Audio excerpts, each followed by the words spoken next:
Please, I'd love to welcome dear Paul Hutchinson. Well,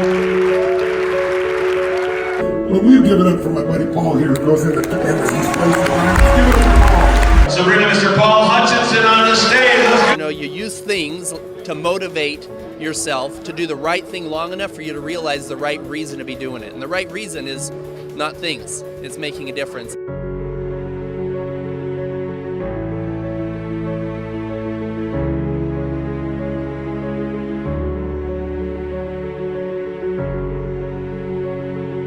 There are certain people in life that they come to the room, lights go dim, yes or no? Whether your passion is in solving hunger or saving the trees or whatever it is, find something you're passionate about. For me, the truly innocent, there's nothing that every single person of any race, any religion can't get behind, like saving children for something this world. So thank you, Tony.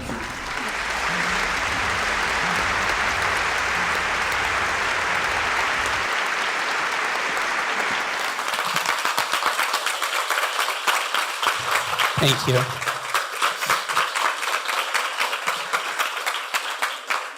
I'm incredibly humbled to be here today with this group of people. You guys are healers, you're entrepreneurs with a vision to make the world a better place. About 10 years ago, I got a phone call from our Attorney General. He said, Paul, he said, I know you've donated millions of dollars to child-related charities. He said, I need to talk to you about something that's really dark. He said, it's the fastest growing criminal enterprise in the world, and good people don't know that it's even happening. He said, there's more today, and I'm not talking about just children that are being abused at home, which we'll talk about in a second. I'm talking sold human beings. There's more today than all 300 years of the transatlantic slave trade put together.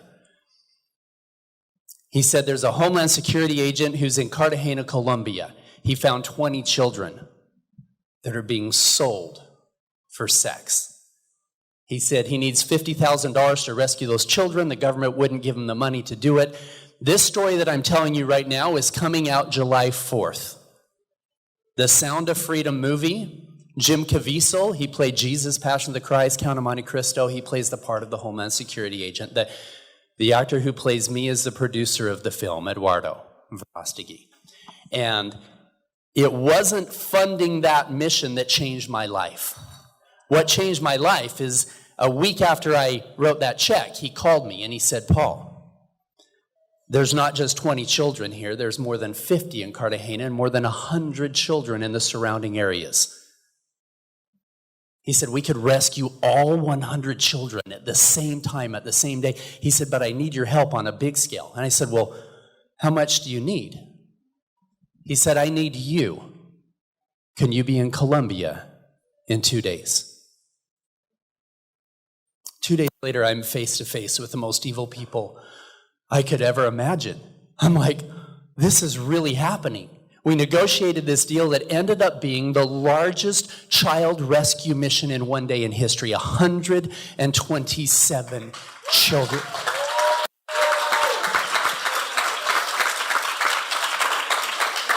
The thing that changed my life forever is when the traffickers brought these children in. We're sitting at this table. We have the children in a separate place of the house because they're already traumatized enough. We don't want them seeing the guns and the money changing hands, etc.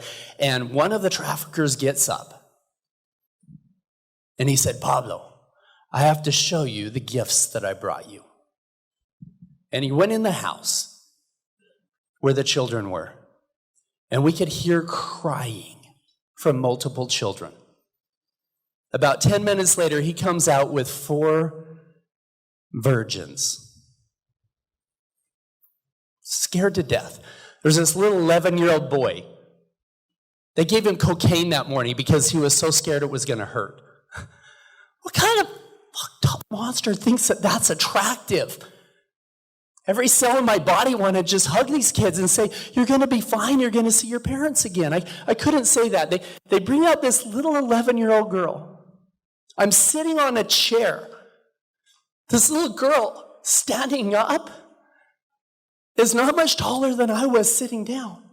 And there was tears. Her makeup was all smeared from her tears because she was crying. She was so scared of meeting the men who were going to defile her for the first time. I sat there.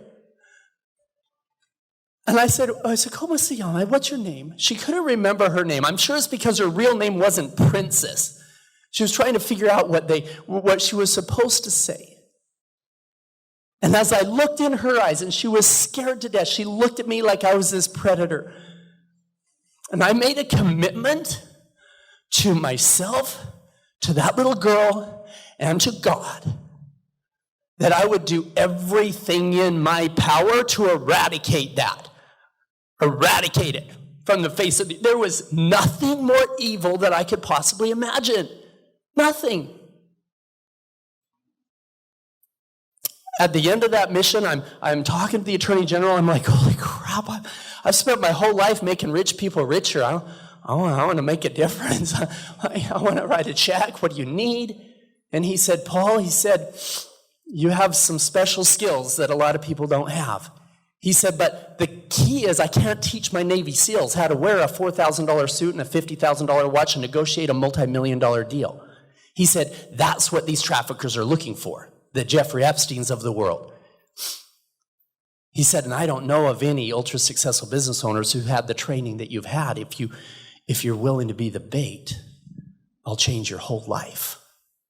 Now, at that point, there were roughly 8 million children being sold for stuff like this. 8 million. One child's unacceptable. 8 million is beyond comprehension. And I said, okay, what do you need? He said, if you can play that role, we can put these missions together. Because the Homeland Security agent wanted to go public and have his face out there, so we needed somebody that could lead these missions. And so I said, I'm in. What do you need? Since that time, I have been a part of or led over 70 undercover rescue missions in 15 countries.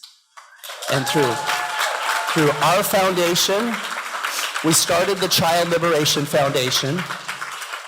Through the foundation that we started back then with the Homeland Security agent and others, all of these different foundations that I have helped to start and fund, over 5,000 victims have been recovered back to their families. Now that seems like a huge number. Yay, we're winning. So the end of last year, I just finished a rescue mission. I went deep cover. I wasn't just playing the wealthy buyer anymore.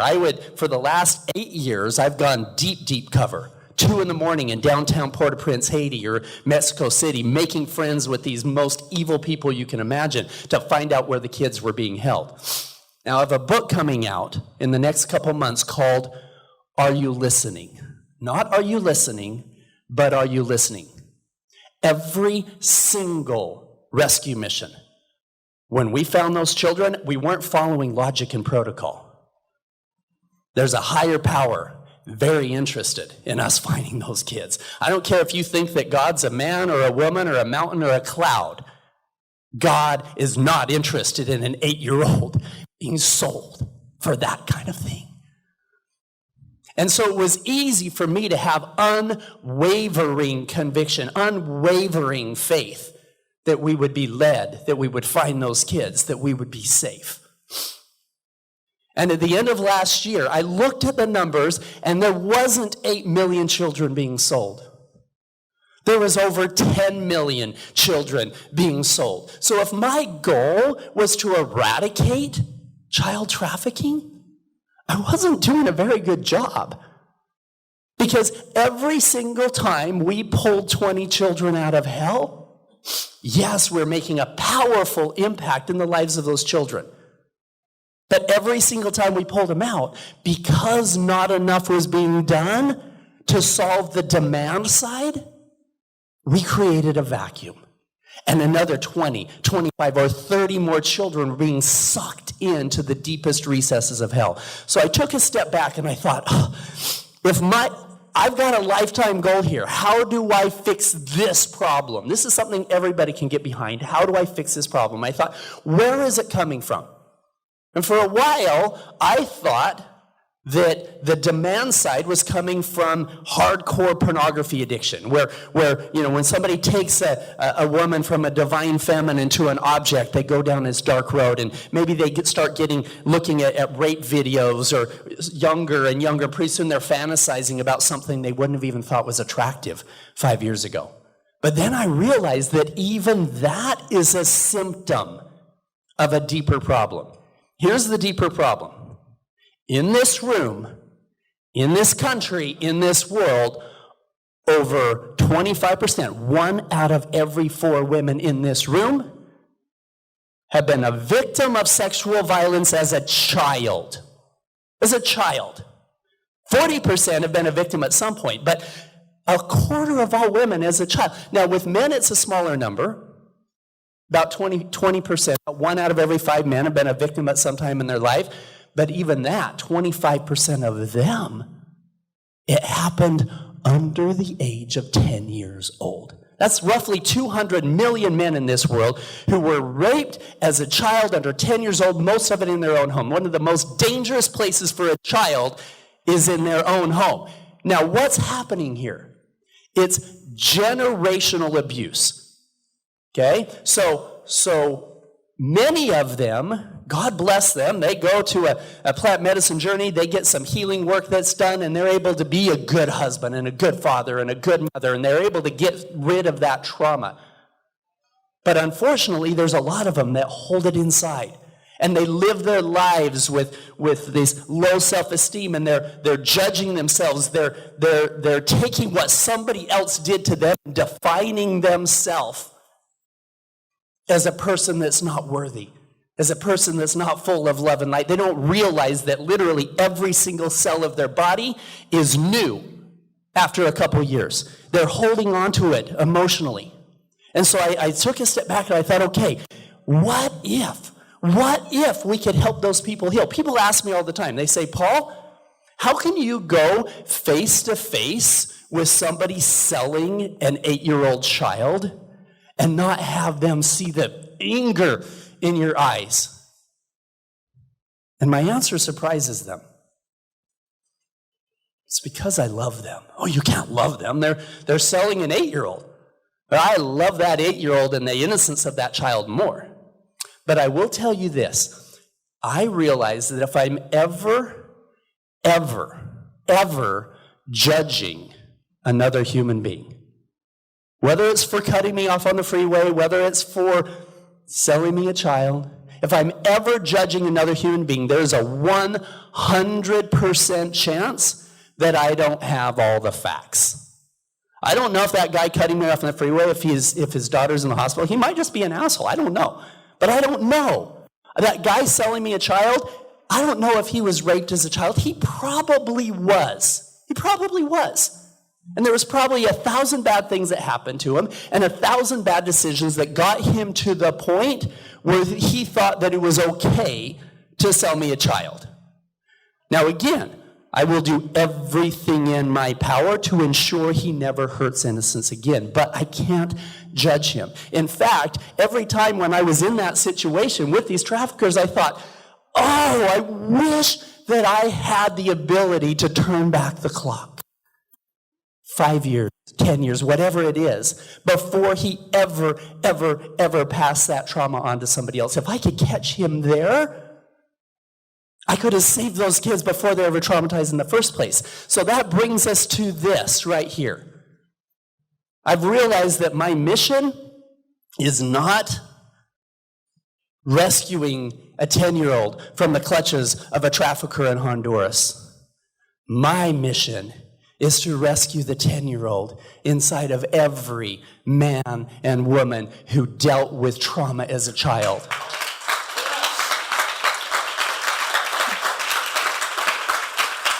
This is the team that will eradicate child trafficking. This is the team. You know why? Because every one of you are passionate about changing hearts and changing lives and helping people let go of their trauma. This holistic therapy, this type of healing works. I've seen it. I've seen it with so many people who have dealt with childhood trauma. Now, she gave me the 1-minute sign, so if you could I'm going to have her play the trailer. Hopefully on July 4th, you can all go watch this movie. Because the sound of freedom is that war cry for all of us to get out, and every one of you figure out how to use your gifts to elevate the consciousness of mankind, to literally transform the world and liberate humanity. So I'll show this video. Thank you very much.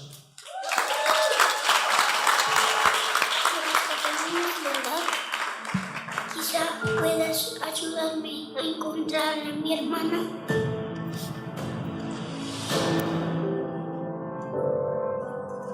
Imagine walking into a room right now, seeing an empty bed. What would we do?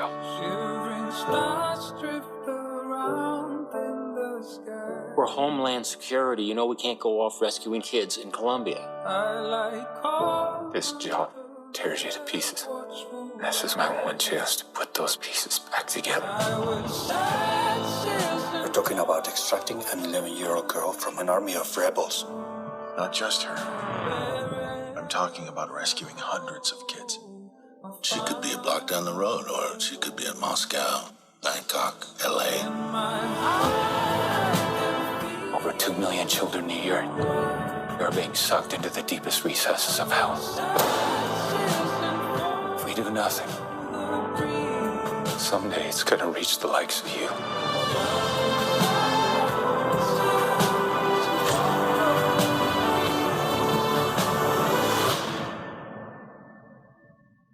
What if this was your daughter? Wherever I go.